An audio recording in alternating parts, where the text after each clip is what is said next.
Hello friends, रवी रोज चॅनलमध्ये आपले स्वागत आहे. आज आपण बनवणार आहोत काहीतरी स्पेशल. आज मी तुम्हाला एक स्वीट डिश सांगणार आहे. तुम्ही एकदा नक्कीच ट्राय करून बघा. चला तर मग आपण बनवूया. त्यासाठी मी गॅसवर 1 लिटर गाईचं दूध चांगलं उकळी येईपर्यंत तापवून घेतलं. त्यानंतर मी त्याच्यामध्ये अर्धा चमचा लिंबाचा रस घातला. आपल्याला हे दूध फाडून घ्यायचे आहे. तुमच्याकडे जर विनेगर असेल तर तुम्ही ते 1 ते 2 चम्मच टाकू शकतात. आता आपण ते दूध चाळणीमध्ये सुती कापड ठेवून काढून घ्यायचं आहे व स्वच्छ थंड पाण्याने धुवून घ्यायचं आहे. पाण्याने धुतल्यामुळे त्याच्यातून लिंबाचा आंबटपणा निघून जाईल. आता आपल्याला त्या कापडामध्ये चांगलं पाणी निथरवून घ्यायचं आहे. जसं आपण पनीर बनवतात तशीच प्रोसेस आपल्याला करायची आहे. पुढे हा गोळा एका ताटात काढून घ्यायचा आहे व त्याला चांगला मऊसूद होईपर्यंत हाताने रगडून घ्यायचा आहे. हे बघा, हळूहळू कसा गोळा तयार व्हायला लागला. आता या गोळ्याला तयार करून आपण याला झाकून ठेवू. चला आपण आता पाकाची तयारी करूया. त्यासाठी मी गॅसवर पातेलं ठेवलं. त्याच्यात 1 वाटी साखर टाकली आणि 1.5 वाटी पाणी टाकलं. 1 वाटी साखरेसाठी आपल्याला 1.5 वाटी पाणी घ्यायचं आहे. हे मिश्रण साखर विरघळेपर्यंत चालवत राहायचं आहे. त्याच्यात आपण 2 वेलदोडेसुद्धा घातले आहे.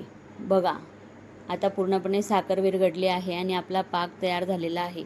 आपण आता पाक साईडला ठेवला आणि ते पीठ परत मळून घ्यायचं आहे. 2 मिनटं मळल्यानंतर आपल्याला त्याचे छोटे छोटे गोळे तयार करायचे आहे. गोळा हा जास्त मोठा करायचा नाही.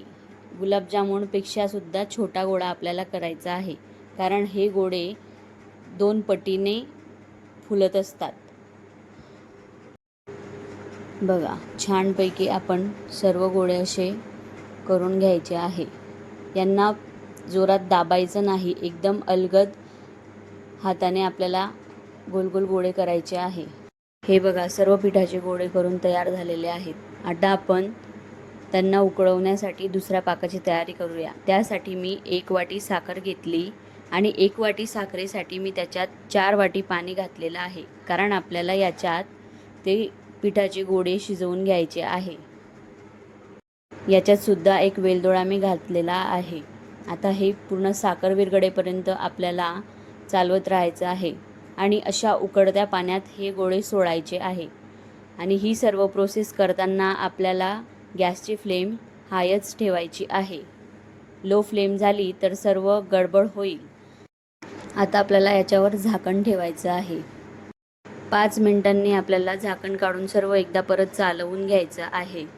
चालवल्यानंतर परत झाकण ठेवायचं आहे आणि 15 ते 20 मिनटं आपल्याला हे शिजू द्यायचं आहे. 15 ते 20 मिनटं आपण झाकण काढायचं नाही. थोडासा भाग उघडा ठेवायचा, जेणेकरून ते उतू जाणार नाही. बघा, आता हे झालेलं आहे. 15 ते 20 मिनटानंतर मी गॅस बंद केला आणि आपण आधी बनवलेल्या पाकात मी ते टाकले. तुम्हाला अंदाजा तर आलाच असेल आपण काय बनवलं आहे. आपण रसगुल्ले बनवले आहेत. आता आपल्याला ते सर्व पाकामध्ये टाकायचे आहेत. असं सर्व एकत्र टाकून घेतलं. बघा किती छान दिसतंय.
खूप छान बनलेले आहेत आपले रसगुल्ले. तुम्ही तर बघितलं किती फ्लफी झालेले आहेत. एकदा नक्कीच ट्राय करून बघा. तुम्हाला मी अजून एकदा दाखवते की रसगुल्ले किती फ्लफी बनलेले आहेत. बघा, हा जो पाक आहे ना तो थंड झाल्यावर एकदम छान होईल. आता गरम गरम असल्यामुळे तो आपल्याला थोडा पातळ दिसतोय.